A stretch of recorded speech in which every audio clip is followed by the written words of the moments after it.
Assalamualaikum warahmatullahi wabarakatuh. Perkenalkan, nama saya Almaidah, calon guru penggerak Angkatan 11 Kabupaten Kepulauan Meranti. Kesimpulan dan refleksi pemikiran Ki Hajar Dewantara, Modul 1.1, Koneksi Antar Materi. Pendidikan dan pengajaran tidaklah sama. Pengajaran adalah bagian dari pendidikan. Pengajaran adalah proses pendidikan dalam memberi ilmu untuk kecakapan hidup anak secara lahir dan batin. Pendidikan pada hakikatnya adalah menuntun atau memberi tuntunan terhadap segala kekuatan kodrat yang dimiliki anak agar ia mencapai keselamatan dan kebahagiaan setinggi-tingginya, baik sebagai manusia maupun sebagai anggota masyarakat. Pendidikan menciptakan ruang bagi murid untuk bertumbuh secara utuh agar mampu memulihkan dirinya dan orang lain serta menjadi mandiri.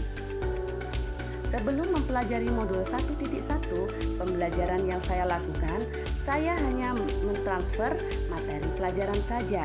Jika menilai murid sudah mencapai KKM, dianggap sudah berhasil. Kemudian, ketuntasan dalam penyampaian materi lebih penting daripada memahami karakteristik murid. Saya juga hanya melihat nilai dari aspek kognitif saja. Pembelajaran yang berpusat pada guru atau teacher center. Sebelum pembelajaran modul 1.1, pembelajaran yang saya lakukan juga saya kurang memperdulikan apakah murid sudah benar-benar paham terhadap materi yang saya sampaikan. Karena fokus utama saya hanya ketercapaian materi saja. Ternyata banyak murid yang tidak tuntas. Ada yang harus saya jawab dari pertanyaan, apa yang berubah dari pemikiran atau perilaku Anda setelah mempelajari modul ini?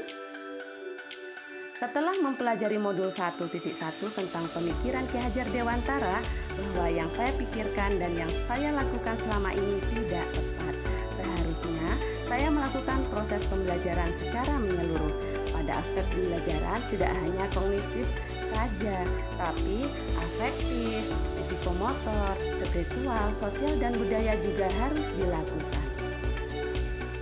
Guru juga sebagai fasilitator pembelajaran, murid sebagai subjek pembelajaran, yaitu kebebasan berekspresi, mengemukakan pendapat, dan berkreasi dengan metode pembelajaran yang tepat. Saya harus ikhlas, penuh kesabaran dengan segala ketulusan hati agar terwujud pembelajaran yang menyenangkan dan berpusat kepada murid. Saya mempelajari karakter murid karena anak memiliki kelebihan dan kekurangannya masing-masing. Saya juga harus memberikan kesempatan kepada murid untuk tumbuh. Pertanyaan berikutnya, apa yang dapat segera saya terapkan lebih baik agar kelas saya mencerminkan pemikiran KHD? Yang dapat segera saya terapkan dalam pembelajaran di kelas yaitu, yang pertama, saya membuat rencana pembelajaran yang interaktif dan menyenangkan dengan melibatkan murid sesuai dengan metode student center. Kemudian yang kedua, menerapkan pembelajaran yang berprofil pelajar Pancasila. Yang ketiga, pembelajaran tidak lagi menuntut, tapi menuntun.